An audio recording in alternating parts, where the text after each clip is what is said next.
Good morning. It's Tuesday, Mindset Mastery. We're going to be discussing leadership styles today. We're going to start with Sasha, myself, then Christos. And we are going to start with the mission statement of Noble Goldman. You want to go ahead, Sasha? Yes, 1 second to remove your pictures. Noble Goldman International is a conscious, aware, and engaged global community of abundance and freedom creators. Our mission is to create 1 million millionaires who are free from the time for money paradigm. We focus on creating multiple streams of income through masterminding, team building, and the effective utilization of the internet-based platforms. Mastermind becomes an opportunity for self-mastery, where the self-transcendent shift from the me to the we to the us occurs. As congruence and engagement increases, the world's consciousness is then raised one meaningful and inspired relationship at a time. Beautiful. The purpose of the mastermind is to learn leadership, build teams, and create multiple sources of income together. We are here to inspire and challenge each other to reach and exceed the goals. Each member is committed to their own success, as well as the success of every member of the group. We are committed to meeting in person or virtually for 1 hour every week. We are present. There is no multitasking or distractions during meetings. We are collaborative. We listen without interrupting, lecturing, or judging. We celebrate each other's successes without jealousy. We are honest and participate by giving thoughtful feedback. We are open and listen to different perspectives without being defensive or offering excuses. We trust fellow members enough to share fully. We are focused, but we also think it's important to have fun during meetings. We are real and authentic. This is a no bullshit zone. We allow ourselves to become completely aligned with each other and the high forces. One mind, one mind, one soul, one love. Who wrote this stuff? I know, it's gold, eh? Yeah, so just as you can probably get a kind of a je ne sais quoi of Christo in that, because Christo wrote it. Exceptional work, Christo. Thank you very much. So, so Sasha, we're going to start with what's been going well for you. Then whatever has been a challenge, and then maybe if there's something missing, you feel like we could go a little bit deeper on that. Okay, yeah, I have my first vault member. So that's great, and I love that. And yeah, I'm meditating more often, so that's another thing I really love. Because I was for a couple of weeks my mind was all over the place again. So and I know how to change that. So I thought, let's do that. So that was a win as well. And yeah, what wasn't going so well is that my mind was all over the place, but it's almost fixed now. So that's great. And yeah, and what was the third question? What's missing? What's missing? What's missing?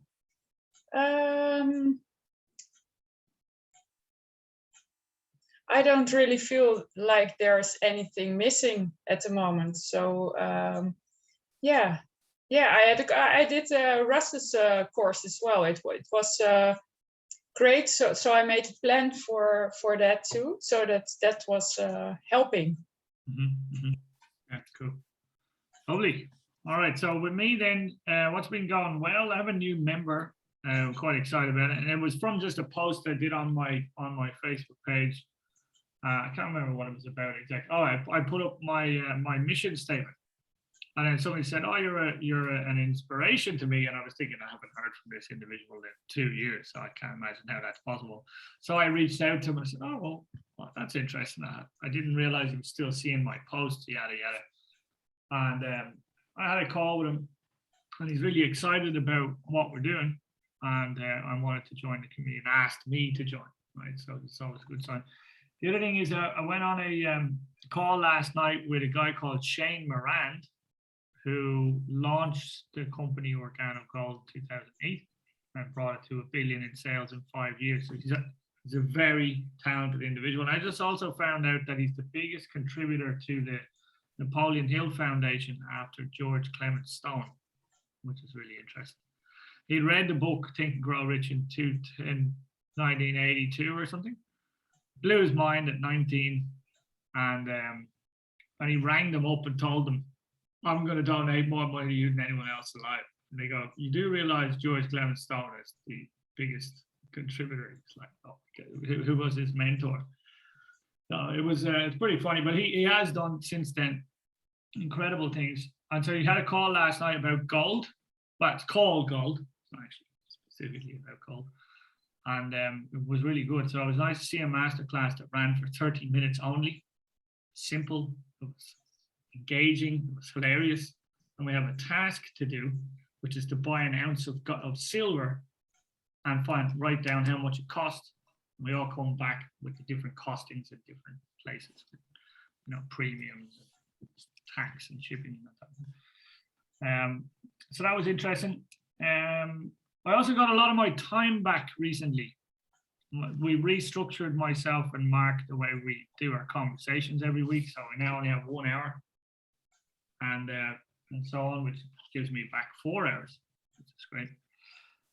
What's challenging me right now is I have lots of different tasks with different labels, and they all need to be done in a week, and they're all completely and utterly different from one another with almost no crossovers. So I'm just trying to establish that. What's missing right now is probably a morning routine. I got out of the habit of it while I was sick with my arm, trying to get as much sleep as possible because sleep helps me heal. And then I now have to put all those habits back in again. It's interesting. So that's me. Go ahead, Crystal. So what's going well at the moment would probably have to be to do with the Zenvestors. We have been expanding. There's more people coming in, very tuned into what we're doing in the crypto space, and people that are like essentially rising up in their own way. Mark has taken to crypto like a duck to water, and now that he's brought in Ian and Sharon's brother David, it means that he doesn't have to pay for the vault anymore, which is fantastic for him. And he, you know, for me, that's a major win because Mark is one of my best friends, and he never really got Noble Goldman until now. You know, when we used to explain it to him, he didn't really understand it. Mark is a very heart-centered person, and for him, when money's involved or anything multi-level is involved, he always had like a large amount of skepticism. But I think he's starting to see that it's not about the money in Noble Goldman. It's really not about the money. The payments and the subscription are really just a way to show some level of commitment that you're invested into the community. And now, because he's received a bunch of money back through the crypto space with my help, he now sees, oh, I get it now, right? So that's a major win. And then my challenges are mainly to do with my current role, because I'm working with a decentralized autonomous organization, and it's really down to me. So I've never worked in the role that I'm in, and I took the role because there was elements to it that fit into what I was already doing in Noble Goldman, which was creating learning and development material for people. The side of it that I'm not comfortable with is the administrative side, contracts, because I'm doing a lot of HR stuff for these guys. And I've got to come up with a document that can make the handover smooth. So if anybody leaves the team, we ensure that they hand over all the assets that they have. And by assets, I mean like Twitter accounts and this, that, and the other. Make sure that it's handed over smoothly to the person that's going to be taken over, and making sure they smoothly move their duties to other people. That's really important for the team, because if somebody leaves, we need to have that in place so that everything keeps running smoothly. Outside of that, I've got to come up with, you know, a travel policy, which I already did, but I need to work on it again, and also like figure out a fair sort of holiday planning leave policy, which is challenging in this space because I don't want to do the traditional way where they say you get 2 weeks or 30 days per paid days. I'd like to give more, and I'd like to prove that we can do that. You know, that it is possible in an organization for people to have more holidays, work less time, and be more efficient, right? So that's my challenge. And what's missing is similar to Lloyd, probably my morning routine. So Lloyd and myself, we used to swim. We used to get up at 5 a.m. every day, and we'd go swimming in the sea by 6 a.m.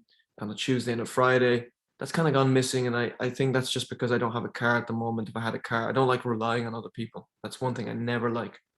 So now I'm having to rely on other people to take me somewhere, and I really don't like that. The other issue is that part of my job, sometimes I have to stay up late, and I've made a decision myself. I'm not sacrificing sleep anymore to just go swimming in the morning. It's just I'm not doing it because it burns you out. So that's what's missing. But I think if we can come to an agreement on a different morning routine, like I got up this morning at like 8, and I'm happy enough to do a morning routine from there. Get back into the meditating. I mean, I was meditating every single day for like the best part of 3 years, and that kind of vanished in the last year or so, or since the lockdown came in for whatever reason. But yeah, that's probably something I need to get back into. Okay, thank you. All right, well, I guess that handover document's called an SOP, is it not? I have no idea. I'm looking for templates and stuff, and I'm finding handovers for different things. So Yeah. I'm thinking I might just have to be creative and make one up. And my challenge is that I keep searching for things from a traditional standpoint, like what they usually do in corporations, but this isn't a corporation. So yeah, well, the idea with SOP is that it's also for a new starter. So the new starter knows who to go to and where to go to, and look for the person who was previously in the role and mirror them for 2 weeks or whatever. So, but they also have a list of things that they prep themselves. They have a list of suggestions that they prep. They go look at what was there already, and then they bring in their own insights and their own sort of flavor. And then those things are then addressed at the 1 week or 2 week point when the handover is almost complete. And then they kind of get some level of creative control, but then also they have to obviously clear things with whoever the head of HR is or the head of marketing or whatever, right? So they're actually pretty easy to write, as it turns out. So there's the good news. But you just need to get some good examples. And also a lot of them are going to be like screenshots of how you access different things, and like some little bit of text and then another screenshot and maybe a little video. And it's all inside a PDF that's interactive. So if you know how to do that, it'll be easy. okay. I mean, some of them are usually printed out and they look crap, but if you want to do a proper one, you can do one on an interactive PDF. Okay, I'll need to figure out how to make. I've never made an interactive PDF, so I need to figure that one out. Yeah, I mean, assuming those things exist, but I know, but I know you can do it on a landing page that will serve the purpose of it. I think you can. Anyway, to my knowledge, I think it's doable. If I can think of it, somebody smarter than me has probably done it, in my guess. So, okay, so now we're going to just transition a little bit. So, in leaders that you admire, okay, I want you to write down some leadership qualities that you admire. Okay, so it's probably easier if you think of someone who is a leader that you admire, and then think of their qualities. That might be an easy way for you to do it, and that might make you struggle a little bit. In which case, maybe just be a bit more objective and think about what are those aspects of a leader.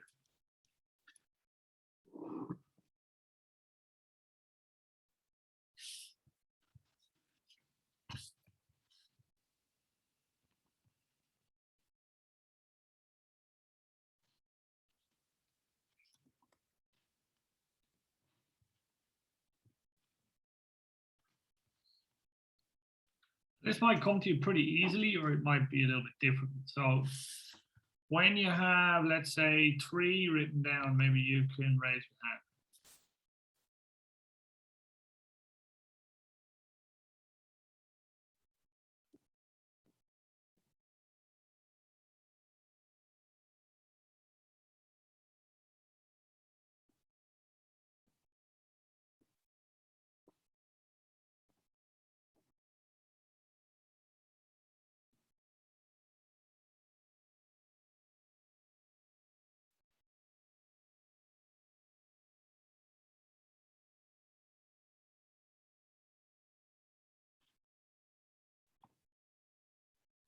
Okay, I got 5. How are we getting on, guys?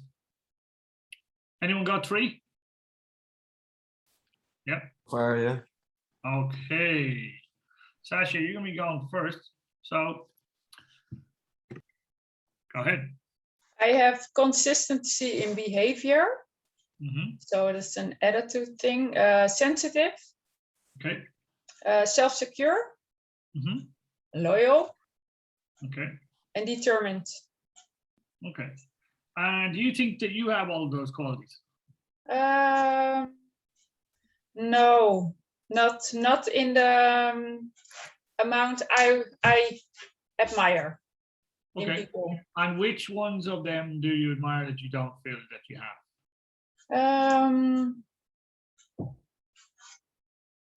I think the determined. I think that's I am determined if I have in some things. Yeah, how do you say that? When I really want something, then I am determined. Mhm. But if situations change or whatever, I can adjust that easily. And then I'm determined in another thing. But then, so that's yeah. I like it when So what you're saying is that you admire a leader that's determined in a specific direction with no moving around. Is that what you mean? yeah, actually.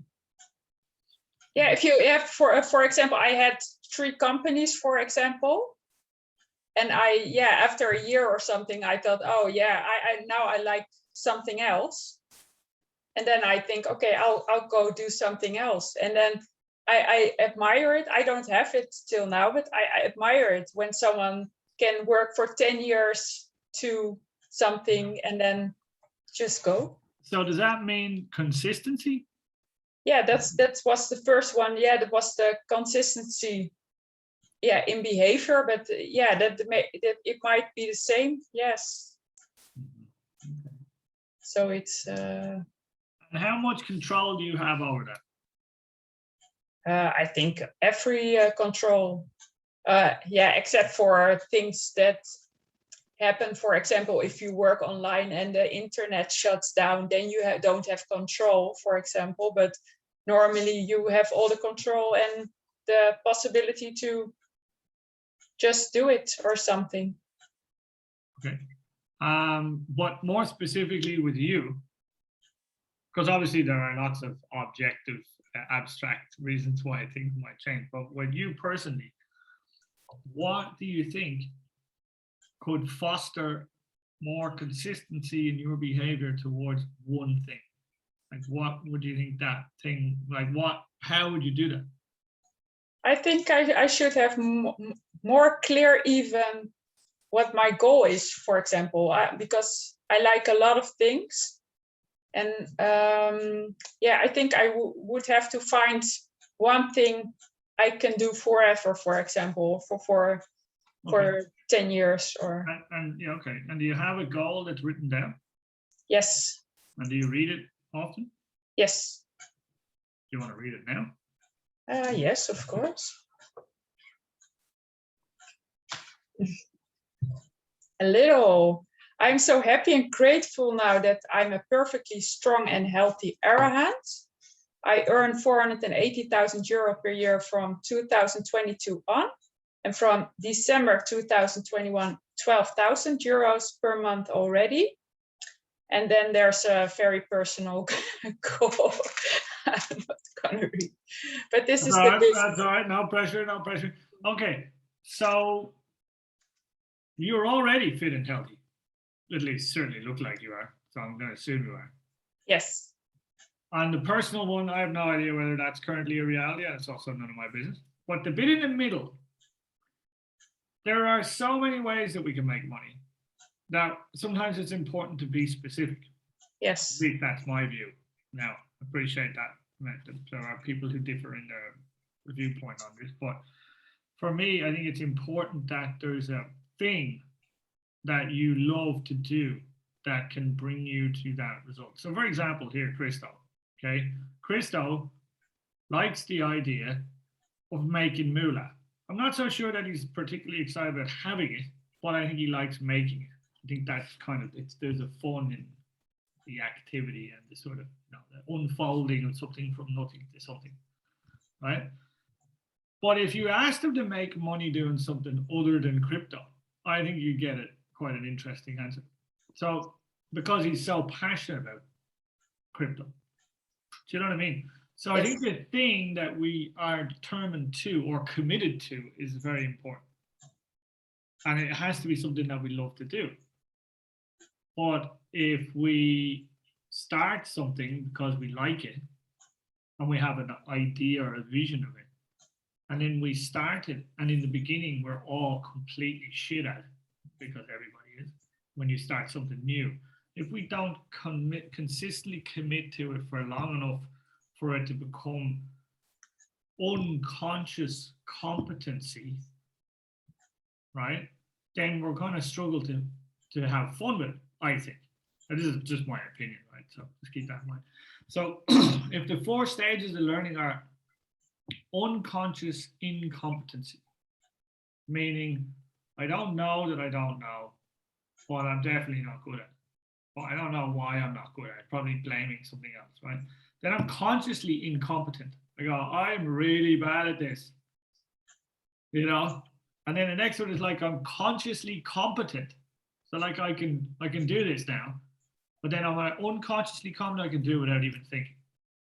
Right? So that's where we're aiming to. And when we get to that point, everything is easy. You just have to pick the thing that you'll commit to go through the 4 stages of learning. Does that make sense? Mm-hmm. I think that's really important to get clear on what that thing is. So what I admire is someone who is a leader who is confident, who is a good listener, who walks the talk, in other words, accountable to the things that they say they were going to do, who is a visionary. So for me, a leader needs to be able to hold a high level vision and be able to inspire other people to see themselves inside of that vision or to aspire to a greater vision again. Right? And then the last one I have is caring but steady. There's a couple of ways of interpreting that, I guess. But to be like consistent and reliable in the way that they communicate. Because one of the things I find challenging sometimes is when I'm dealing with people who one day they behave a certain way and the next day they behave a completely different way. You have no idea how on earth you're supposed to communicate with them because they're just not consistent in the way they respond or react or whatever.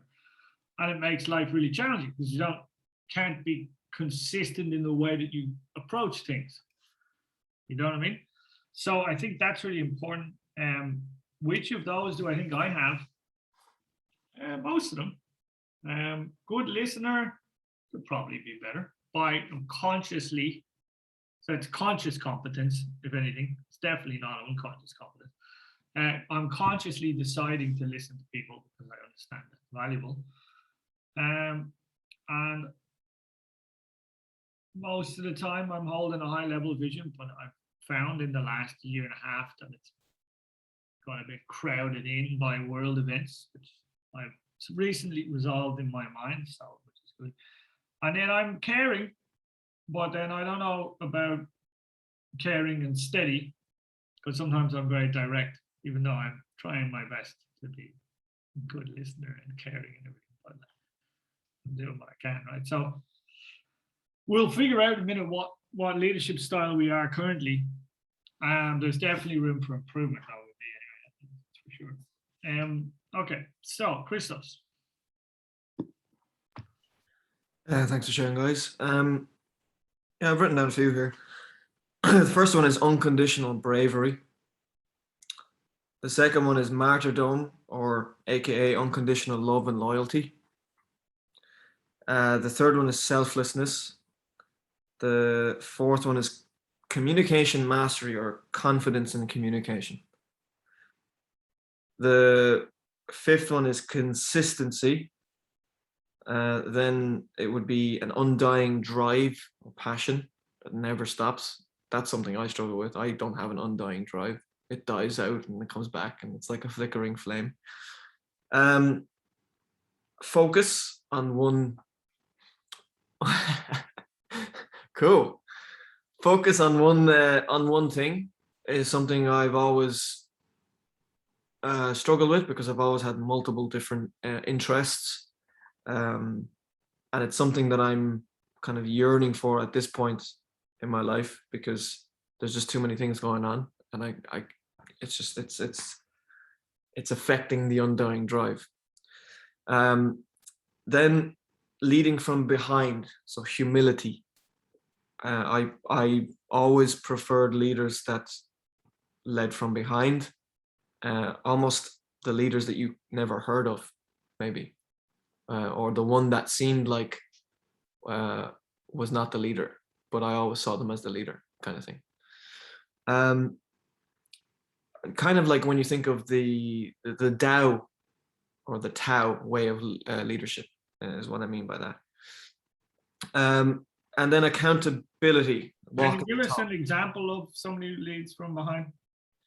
So, because when I hear lead from behind, I think of that general up in the back who never gets hurt and everyone else dies. So that's what I visualize when I hear leading from the back. So I'm just curious what you mean by that. Yeah, no, I don't mean in the same sense as the way that the kings lead from behind into battle and all the pawns die.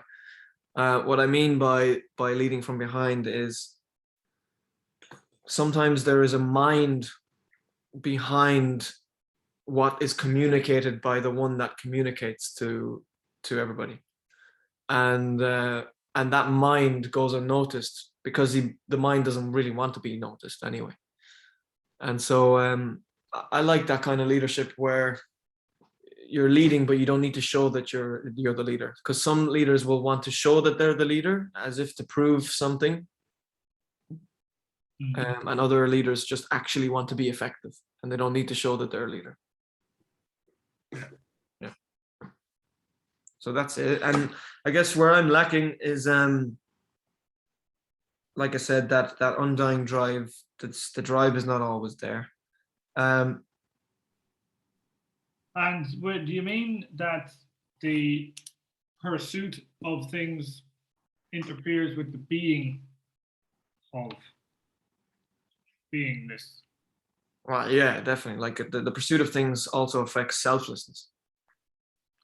Because before I was pursuing anything, I can pretty confidently say I was one of the most selfless humans around, and I'm not anymore, because I realized along the way that selflessness was actually burning me, and I had to create some boundaries and actually become a little bit more selfish, and that actually has served me in a good way.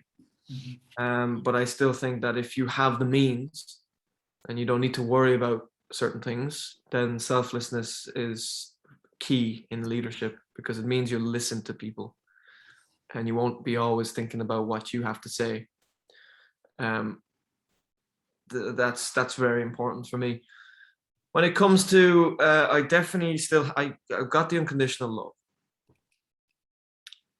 I'm lacking the consistency at the moment, but I know that consistency is something that I have consistency in some areas and no consistency in other areas, and that comes down again to the focus, because we're doing a lot of things.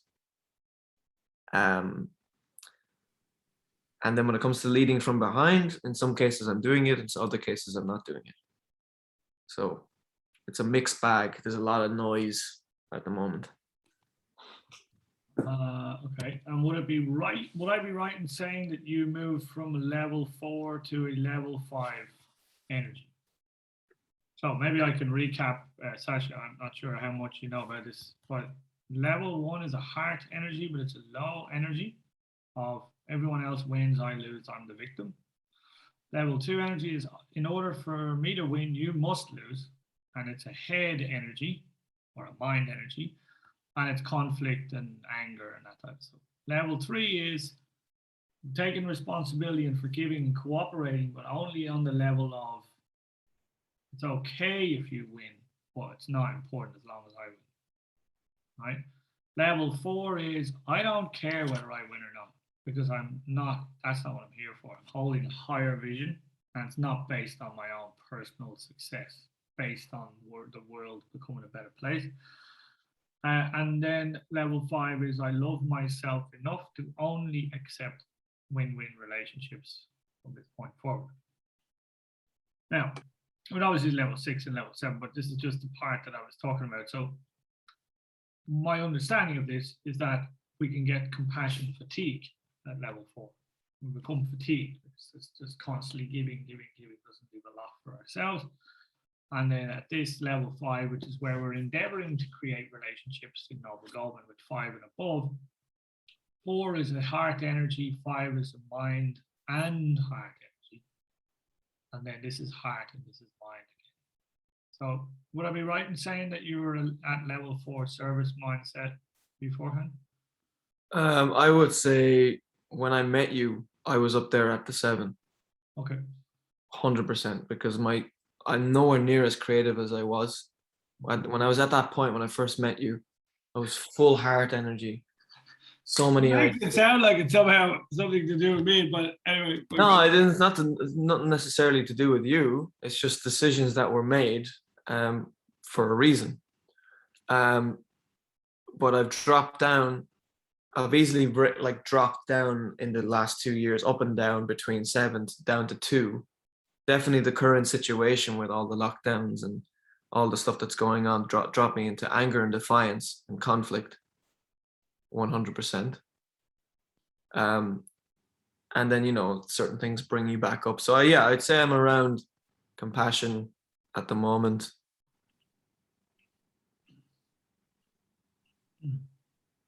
What about you, Sasha?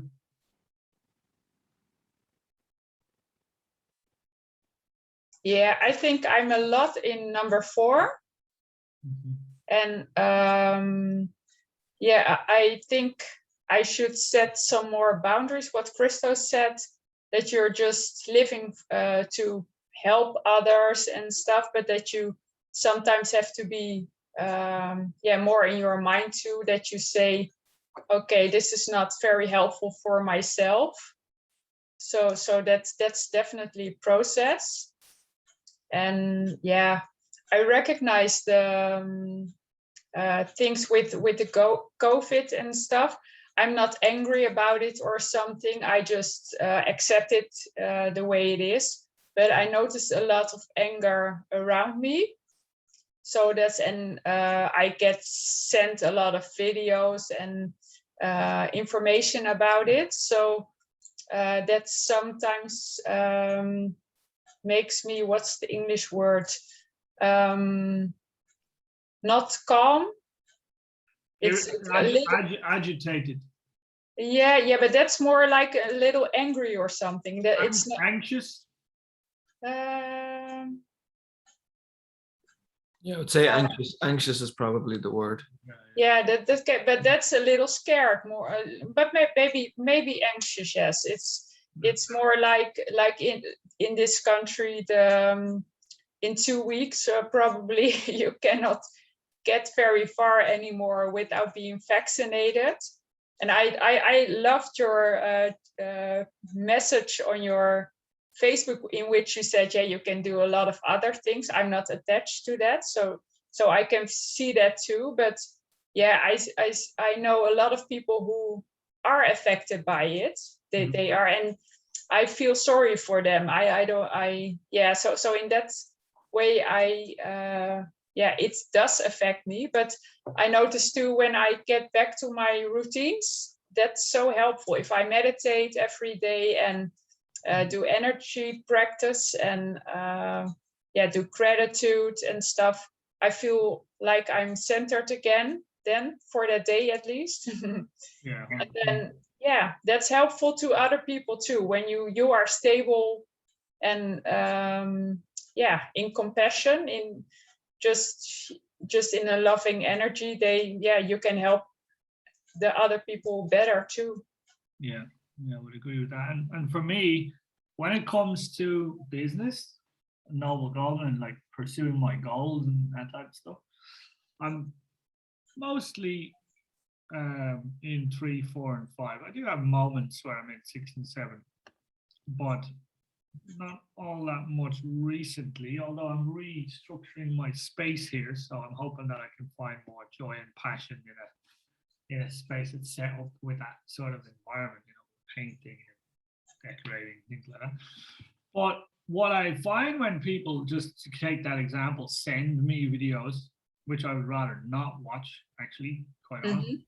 Yeah. And I don't really thrive on that sort of energy. Regardless, look, for the entire of history, good things and bad things have been happening. That's pretty obvious. We were never able to look at them on our phone 24 hours a day before. So I don't believe that there's any more than there was. I think it's just more visible, and therefore it could potentially become more triggering. And, I find myself going to level 2 fairly regularly when I see it, which is a complete drop for wherever I'm at, like full on, like the bottom just fell out. And I don't like it. So I generally avoid looking at that stuff. And I left any group chats that I'm in that talk about that stuff. And then sometimes I end up in level 1 for some personal reasons. But for the most part, when it comes to Noble Goldman, I'm focusing on being compassionate, being of service. And I suppose I'm probably more trying to spend more time at level 4 than level 5, because I typically set up everything at a level 5. I recognize that if I rock up all the time and I always want something in return for what I'm offering, sometimes that doesn't allow me to communicate with people who don't think that way. And so if I want to mirror people in order to meet them at wherever they're at and love them with kindness and compassion, then I need to be able to move freely between these with intention. Which is apparently what level 7 is about, is that you can move between these without any judgment on yourself. Just drop into whichever one is appropriate.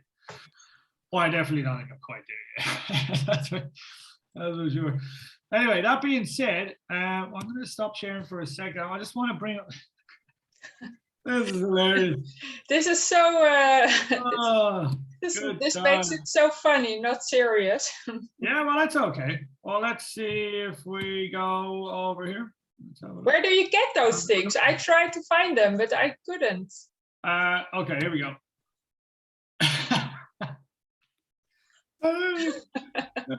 There. Okay. All right. So everybody, please try to stay serious. Yeah, that's what I mean. Yeah.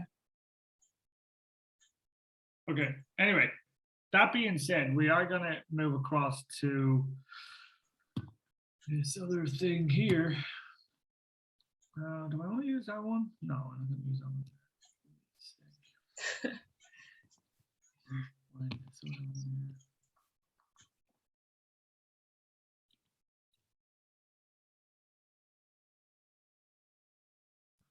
Okay, so we've got some options here.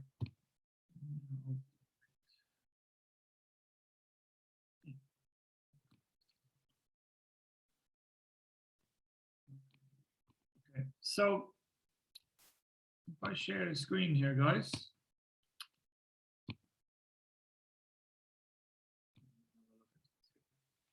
Okay, so we've got 2 ways of looking at, I mean, obviously there are more, right? So if we look here, this is the DISC leadership style. So you see a lot of websites because this is really easy to code for people, is that they'll use this in multiple choice questions when you enter to give a kind of like a personality test.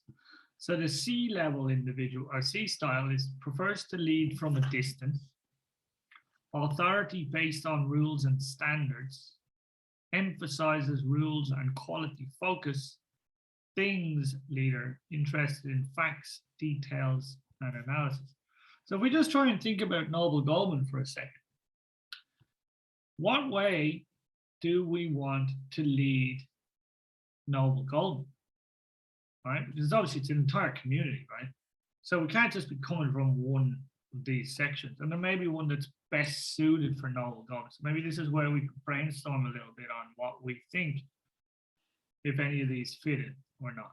Okay. The D style prefers to lead from a distance also. Authority based on power and fear.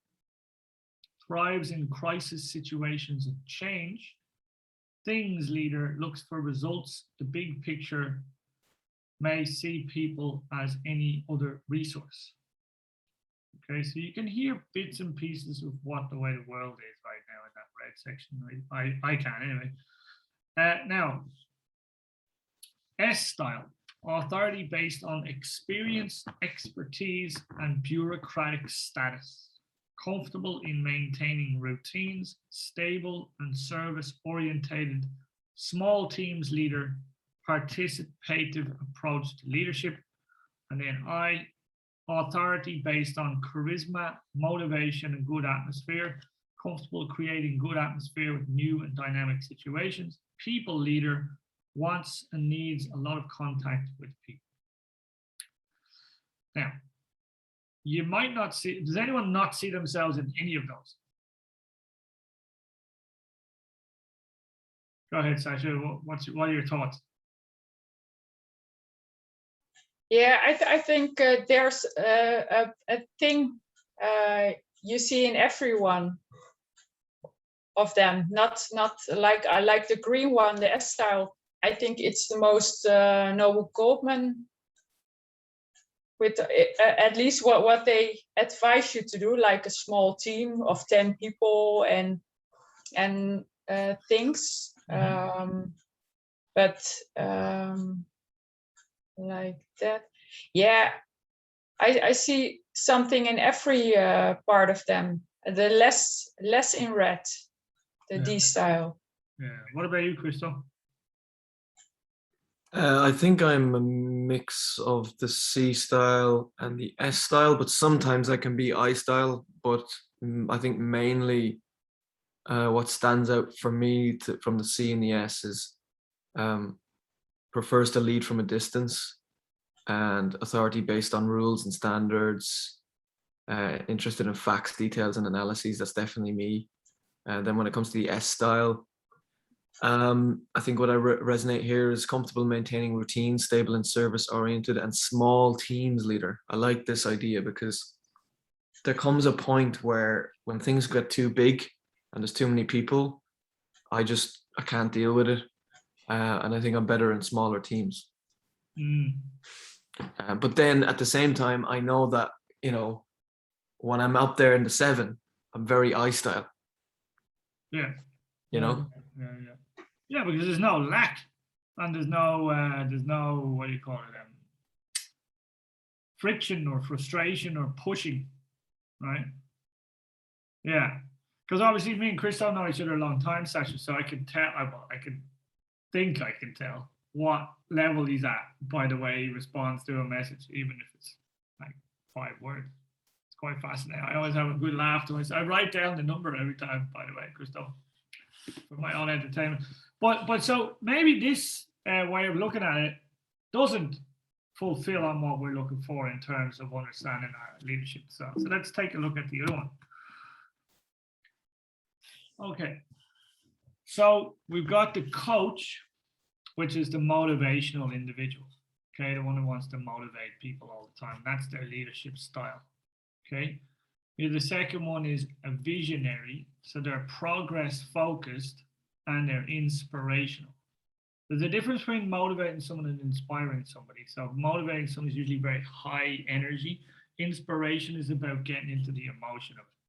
And progress focus, I guess, is kind of painting the picture and focusing on progress over perfection. At least that's the way I interpret it. Servant, humble and protective. Okay. So maybe someone who's very servant orientated, but they're also not looking to lead from the front because they have humility and they want to protect their team from potential mistakes that they have made. Potentially, that could leave them open for overprotectiveness, which is what I do sometimes, and it has bitten me in the bum. So people have said, well, you're making decisions for me, and I want to make my own decisions, and so see you later. And so that, for me, has been because if you care, you sometimes care too much, right? Autocratic, authoritarian, and results focused. I see a lot of this, but I try and keep away from it personally as best I can. And laissez-faire, hands-off, autocratic, and delegatory. Well, anyway, you can read it there, right? So the next one is democratic, supportive, and innovative. 7th one is pace setter, helpful and motivational. 8, transformational, challenging and communicative.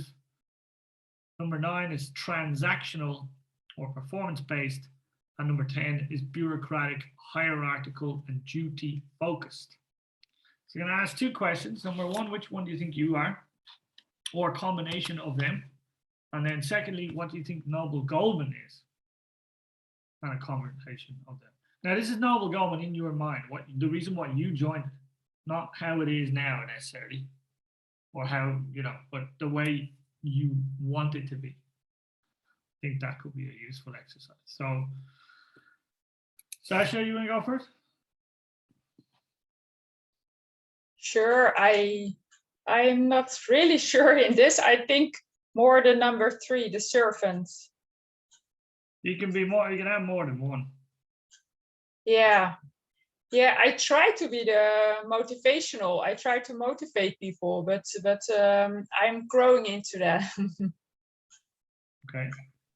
And would that be 7, helpful and motivational, or would that be the coach?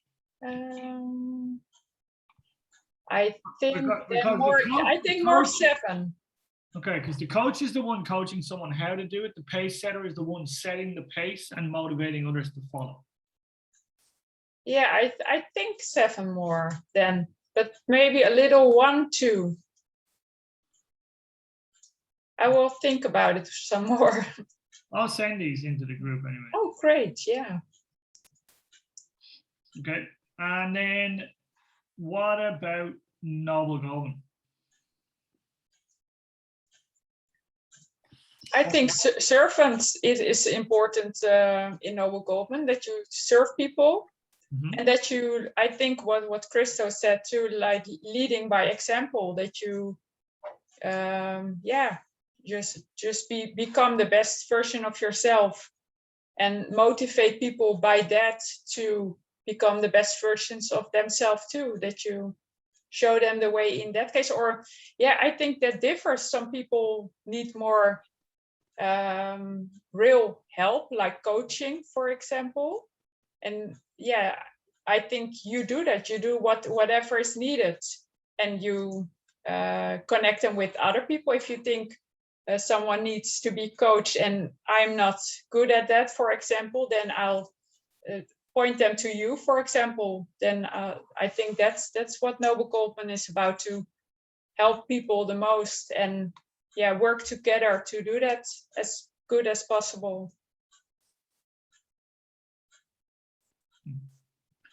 Okay. Christo. Tough one. Because at different times, I think I used to be very motivational, and I'm not motivational at all anymore. Just because I can't be bothered. Were you motivational from the perspective of number 1 or number 7? I don't know. I don't know, because I think a bit of both, maybe. It's hard because it seems every single one of these, there needs to be, like, for me at least, there needs to be a more descriptive definition, because it's hard. Because, like, what's the difference between coach and pace setter? Like, what's the difference between helpful and motivational and just motivational? Well, the word pace setter would suggest leading from the front. Okay. And the Okay. word coach would, I mean, in my opinion, would indicate that it's someone who's coaching you through the process of being motivated. Okay. I think it depends on what field. Like, I think definitely in what I teach with the crypto stuff, I'm a pace setter. That's true. It's just different areas. In different areas, I'm different. In some areas, I can be quite visionary, progress focused, and quite inspirational. But in other areas, I can be quite the servant and humble and protective. But I try not to get overprotective, because I know it burns us out. And I know in the past in Noble Goman, I've been that way. But I think in the last year, I've learned to kind of let go of that and realize that that one of the challenges with building a team and dealing with people is that people are always going to meet more people, and they're always going to be offered other things and be lured into other things, and it's not my responsibility to stop them from doing that. I can make them aware of certain things, but at the end of the day, I need to rise above all of that and just be there for them. And as long as I'm there for them, if anything goes wrong with anything else, they can come to me and they can speak about it. And this has happened to a member of my team, Shayna, when she got scammed. And she knows just from talking to me that she can always trust me. And she knows that, like, this is the right place for her, because I took that approach. Yeah. Then, there are times where I can be quite autocratic, to be perfectly honest, because I am results focused in some areas. And there's other times where I am bureaucratic with the hierarchical, because, like, something that I've learned from you, Lloyd, is that as much as I want to see everybody as equal, and everybody is equal in their own way, you still need to have some sort of, like, meritocracy, some hierarchy in some areas to give people something to reach for. At least that's what I've noticed, because when you make everyone equal, sometimes it doesn't work. But I also do believe that it has to be democratic in another way. And that's the way I run as investors. I allow anybody to rise up and lead. But I don't do it in a sense where somebody just joins and I make them an admin and I let them do whatever they want. They have to prove themselves. But if they prove themselves, they have an equal opportunity as anybody else, right? So yeah, I don't know. It's like a mixed bag. It's hard to answer this one. Very much. No, it's a tough one, and also there's 10 of them, which makes it a bit more challenging. What about Noble Goldman? What do you see it as? With Noble Goldman, I think it's a mix of democratic, performance focused, and I do think it's a little bit hierarchical and duty focused as well. I do think there's a bit of motivation. There's loads of coaches in there that are motivating, and that's what they like to do. I do think there's a bit of visionary in there as well. It's a mix of all of these, isn't it? Because it's a leadership platform with lots of different leaders. So I think it's a mix of all of these things.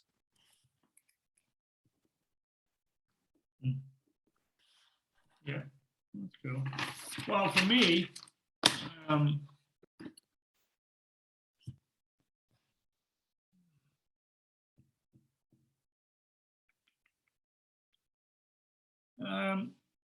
I don't think democracy works personally. So I'm not a fan of democracy because I've never seen a working example of it. I've seen things that are masquerading as democracy that are slowly falling or quickly falling apart in the modern age, but I've never actually seen an example of democracy.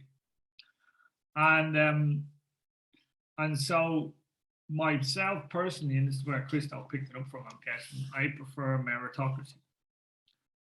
Now, it isn't necessarily about performance focused for me. It's about involvement, engagement, desire, commitment to, fight the good fight or whatever, like to actually go in there and get your hands dirty and do the work. And I think that if I have somebody on my team that's sitting with me and doing the work, regardless of how much they're struggling or whether they're doing it, whether they're getting the results they're looking for or not. They have my full commitment in all things, including any challenges they may have outside of what we're doing, because I think it's important. But there are plenty of people who also come in and get results, but they're not very duty focused, let's say. Right? So like there's a mix there. My goal is not to be motivational. It was at one point, but that's not my goal anymore. My goal is to be a number 2, which is visionary, progress focused. And so if you ever have reason to be on a call with me about something, I'm likely going to look for a way to solve it and move on rather than chit chat about it or give out about it or gossip or whatever else. And then I try not to be autocratic, but as my tone of voice possibly says otherwise, that's a habit that I'm looking to fix a little bit. I don't think I'm laissez-faire anyway. I guess a pace setter. I try and be helpful as possible, but I just want to set the pace. So if you're looking for someone to follow, just follow me. And if nobody else has done it, I'll do it and you just follow. And that way you don't have to figure out, can it be done, or worry about that it can't be done, because I'm not worried about it. I'm going to go and do it. And then everyone else can take what they like and whatever else. It was originally looking at transformational, because I think it's important to communicate things to people and let them understand that challenges are an important aspect of this process, and that by being challenging, or rather by accepting the challenge and also challenging people to stand up for whatever it is they said they were going to do. So it's kind of like accountability, but it's a little bit more of a not so soft. Because sometimes we need a different approach. What do I think NG is? Well, I know the intention is to be 2, 3, and 10. That's the intention. I know that's what Mark is holding. So Mark is holding a high level vision where he's in a service mindset, and it's only hierarchical to the point where it's focused on duty and core values. Beyond that, he doesn't like dominant energy within the community. Doesn't suit him, doesn't suit his vision. And we ultimately are building a place here where we can change the vibrational frequency of the planet. And it's important to remember that. Yes, some people are here to talk about rugby, other people are here to do network marketing. That's fine. But they have to be at least open to the idea of coming on board to shift the vibration of the planet. Because that's actually why I'm here. It might not be why I joined, because I didn't have any idea what I joined. But once I joined and I started to understand, I realized that's what gets me excited in the morning. I wake up and say, you know what? I'm surrounded by people that want to change the world. That's good enough for me. I'll get to work. But if I was surrounded by these people that live around me and that was my entire life, I think I would be less visionary, put it that way. I don't mean the people physically in my home. I mean like just the surrounding and stuff. And so I think it's important for us to identify, because we're in a leadership environment, that we need to be conscious of the way that we're leading ourselves and the way we would aspire to lead, and be conscious of the fact there are different ways to lead. It's not just one way. One of the things I've been very focused on recently is not saying no and then offering my opinion, because it's hugely unhelpful, right? I can say, oh, that's interesting. Well, here's what I think, while accepting the other person's viewpoint. I don't have to agree with it, but I need to communicate in such a way where I'm not telling them they're wrong. I deal with a lot of people in my personal life who say no and then say what they're going to say. And I'm like, why is that necessary? You can say, hey, here's my opinion, and we've got different opinions, and that's fine. That's not so this, for just for ourselves, we need to understand how we're leading ourselves will affect how well we could possibly lead anyone else. And if that just means influencing a situation to bring it to a better outcome, or if it means creating a better environment energetically, or if it means resolving conflict, or if it means moving away from trauma and other stuff, we need to be constantly aware that we cannot lead anyone if we can't lead ourselves, and we cannot be happy or content if we cannot lead ourselves successfully, right? You know, and I think that's important. So anyway, I hope that was helpful. I'd say we the interactive thing is hilarious. Like, where are the, there I am. Okay. All right, so we're gonna get a happy clappy screenshot. Now I appreciate the screen's pretty small and you guys are tiny, but it's okay if you just smile as if you're bigger. There we go. And then we'll stick that in the group chat. So guys, thank you very much.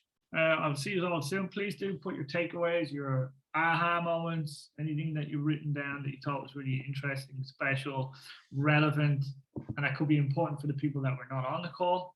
We're going to repeat this process tomorrow evening for the rest of the group, and it'll be great for them to see some insights of what's in, what to expect, what's upcoming. I think I'm excited about that. So thank you very much for being here. Thanks, Christo. Thank you, Sasha. And I'll see you soon. Peace.